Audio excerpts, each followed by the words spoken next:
Salut Samy, comment ça va? Fouzi, comment tu vas, Fouzi? Écoute, très bien. Je t'ai vu tout à l'heure avec des jeunes. Est-ce que c'est habituel ça, que tu rencontres des jeunes de la région avant un spectacle? C'est pas très habituel, mais quand on a la possibilité, c'est sympa de le faire. Hein. T'as un parcours assez particulier. Parcours très chelou. Ouais, t'as commencé aux États-Unis par... t'étais universitaire en basket, Ouais. c'est ça? Ouais. En fait, par hasard, moi j'étais parti étudier aux États-Unis dans un programme d'échange, enfin via un programme d'échange, et après je me suis retrouvé à enseigner le français à des étudiants américains, et après je me suis retrouvé dans l'équipe de basket de la fac. En fait, ils étaient champions en titre des États-Unis, donc c'était vraiment une grosse fac.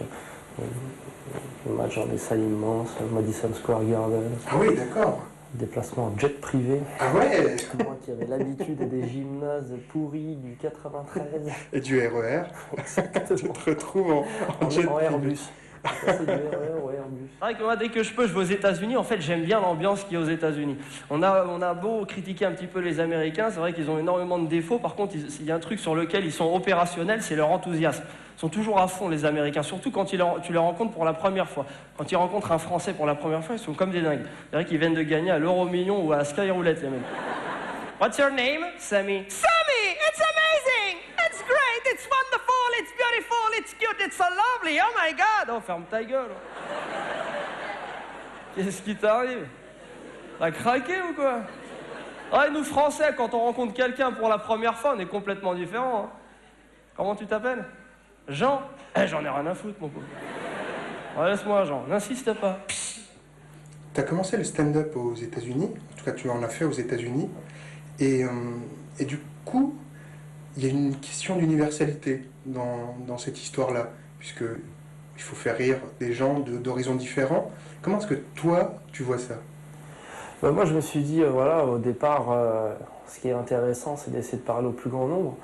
Donc voilà, moi, ayant vécu aux États-Unis, je me suis dit, bon, bah, pourquoi ne pas utiliser le vecteur du rire pour justement rassembler un maximum. Et donc je me suis dit, bon, ben, voilà, le truc de faire le spectacle en anglais aux États-Unis, ben, voilà, c'est un challenge intéressant. J'imagine dans la salle, des gens regardent des séries américaines. Et tu peux pas comparer séries américaines et séries françaises, forcément. Les mecs ont Prison Break. Bon, nous, on a Navarro. 90 ans et pas une poursuite. Comme si tu comparais Internet et le Minitel. Hein. Ah, mais déjà, les Américains, l'avantage qu'ils ont, la langue. Langue anglaise, langue d'action. Quand t'entends de l'anglais, déjà à l'oreille, il se passe un truc, c'est actif, c'est plus... Shut the fuck up, motherfucker! Get on the floor! Get on the fucking floor! What's your motherfucking name? What's your motherfucking name?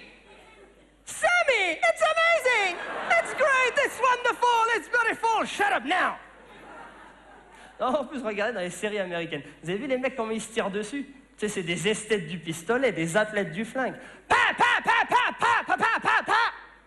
T'as déjà vu Navarro faire ça, toi? Navarro, il fait ça, le lendemain, il fait une IRM de l'épaule. Oh, faut arrêter, c'est naze, Navarro. Tu sais, dans la rue, t'as jamais entendu un mec dire à son pote, excuse-moi, t'aurais pas la saison 6 de Navarro? Ah, parce que j'ai vraiment envie de passer une bonne soirée avec ma copine. Quels sont tes sujets de prédilection? Je sais que tu n'épargnes pas le rap. Non, pas seulement, pas seulement. Qui sont hilarants, mais... non, moi, voilà, j'ai voulu traiter le sujet qui m'intéresse.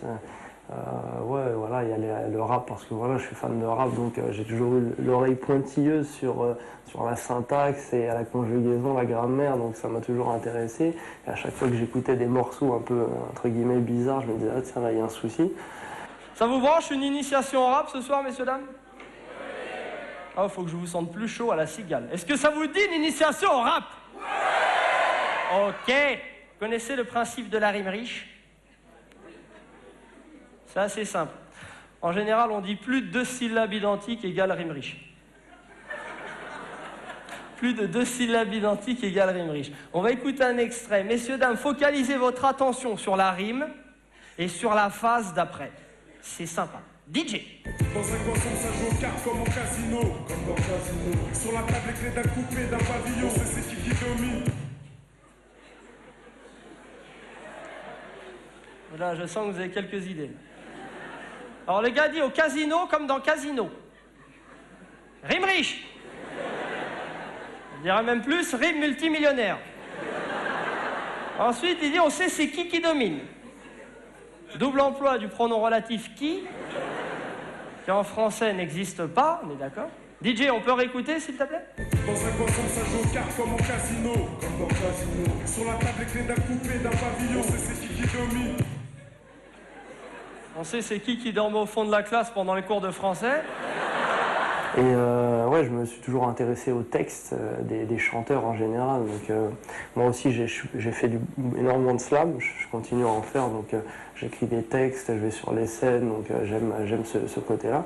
Après, ouais, mes sujets, bon, c'est un peu des sujets qui me correspondent. C'est mon parcours, c'est mon histoire, c'est mon point de vue sur la société. Et puis c'est aussi voilà, nos grosses différences culturelles avec les Américains. Et le fait que, ouais, c'est vrai qu'on ne le reconnaît pas assez en France, mais c'est vrai qu'on est aussi super américanisé, via la télé, via les séries, via notre mode de vie, un petit peu tout ça, quoi.